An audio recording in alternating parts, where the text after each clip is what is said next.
Birthday nga ng kapatid kong bunso kaya reregaluhan ko ng cellphone. Pinalaman ko pa nga sa panty para surprise. Kaya naman habang binubuksan niya masyado ang hiya. O diba gulat siya, iPhone pala ang laman. Ganyan ko kamahal yang mga yan kahit binabatukan ko.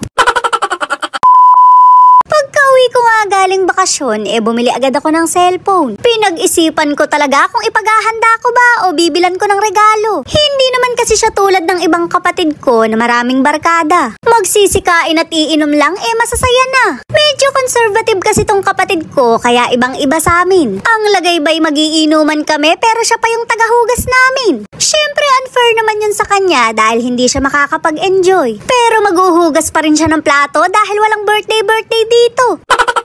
Nandito na nga sa panty yung cellphone at nasa sesto naman yung charger at case. Abay dito pa nga lang mare, tiba-tiba na siya. Mamahalin kasi yung panty, hindi tulad nung sa amin noon. Hindi ka makakalimot sa petsa dahil may nakaborda na Monday to Sunday. Itataas mo lang yung palda mo para i-check kung anong araw na.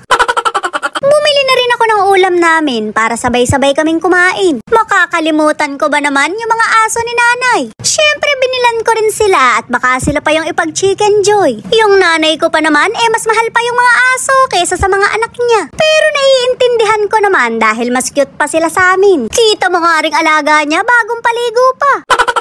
Binigay ko na nga yung regalo ko sa kapatid ko para mabuksan na. Hiyang-hiya pang buksan, panty ang laman. Pero laking gulat niya na may cellphone palang laman. Deserve naman niya mare dahil puro line of 9 yung grade niya. Sulit ang pagpapaaral ko dahil ginagalingan niya. Lahat naman silang mga kapatid ko naka-iPhone na, ipon na lang ang wala.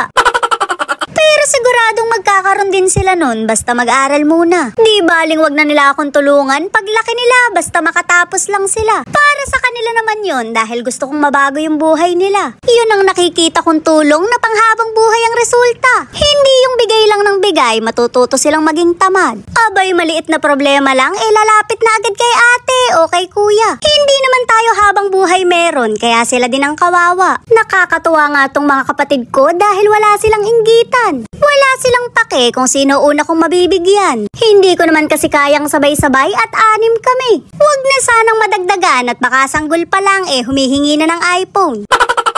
Ramdam ko nga sa mga magulang ko na masaya sila na nabibili ko yung mga hindi namin afford noon. Gaano kasarap sa magulang na nakikitang masaya yung mga anak nila. Naiisip ko tuloy minsan na baka kaya ako binigyan ng ganito dahil hindi ako magiging madamot. Basta't hanggat meron ako hindi ako makakalimot. Pagka nawala na lang bahala na sila sa buhay nila. Babawiin ko yung mga cellphone na binigay ko para isanla.